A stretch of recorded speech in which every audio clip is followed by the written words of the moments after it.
You come in? Hey, Tech Arena!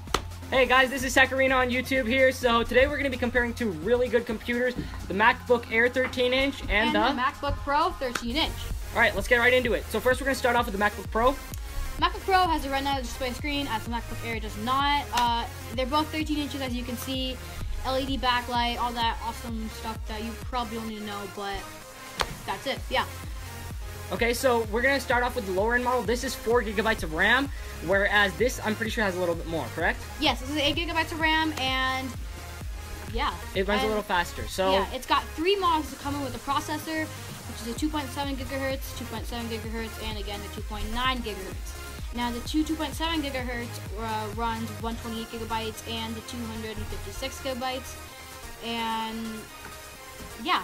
So if you're going towards that college, you want a computer because you're doing computer science, for example, you probably would want to buy the 2.7 128 gigahertz or gigabytes because you don't need that big of a computer. Now, if you're making a lot of movies and you're a huge YouTuber and you need to edit a lot and save a bunch of stuff, then I would recommend the 256. Yeah. Okay. And then we have the MacBook Air here with only about 1.7 gigahertz as the clock speed, because this is both of them are an Intel Core i5 as the base model, but being a different i5, this is slower.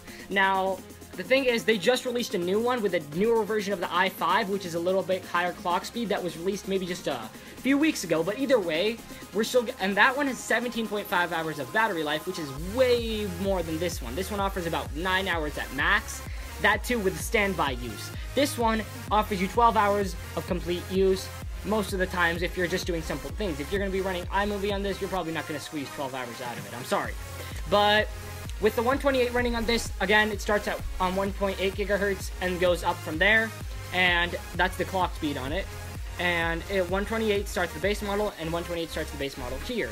Now, most people do end up upgrading to the 256, and I mean, that's what you want. So the good thing is about both these, you can upgrade the hard drive or solid state drive after you have gotten the computer, and you can buy a lot of aftermarket ones with a higher clock speed, which is awesome.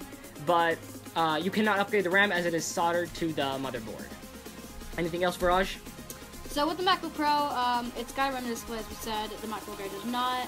And if you really care about the screen, if you're just going to college and you just want a computer and you don't really care about the screen or how the keyboard feels or how it looks or anything, you just want to be able to type and take notes, the MacBook Air is a good model. Apple actually released the new MacBook Air. They didn't do a professional announcement, but it's Apple, so you'll probably hear about it in like a second.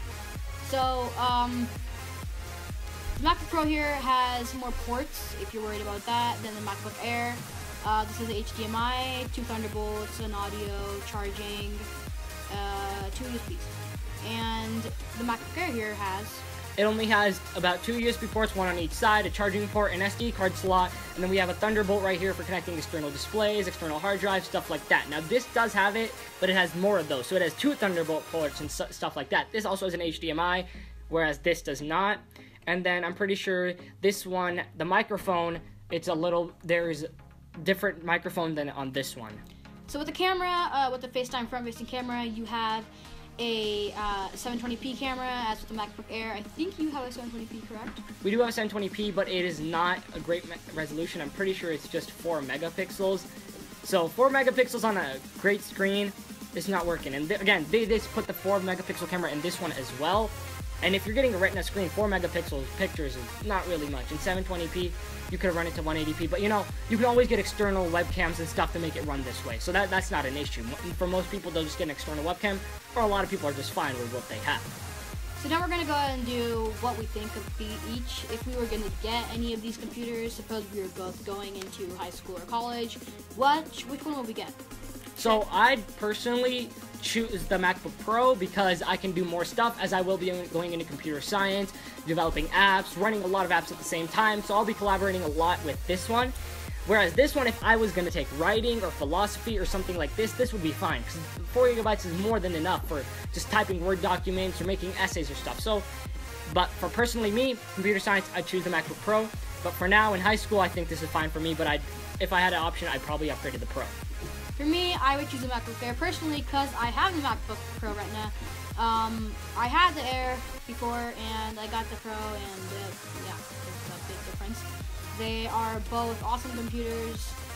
The MacBook Pro is of course faster because it is newer, and yeah, I mean, I would probably choose the MacBook Pro. Alright guys, that's pretty much it for this video. Stay tuned because we have a 6S review coming, 6S and 6 comparison. This will be really cool. So it just got shipped in. It's just going to be awesome, guys. Stay tuned. I guess that's it for this video. Thanks, Ekarina. See ya.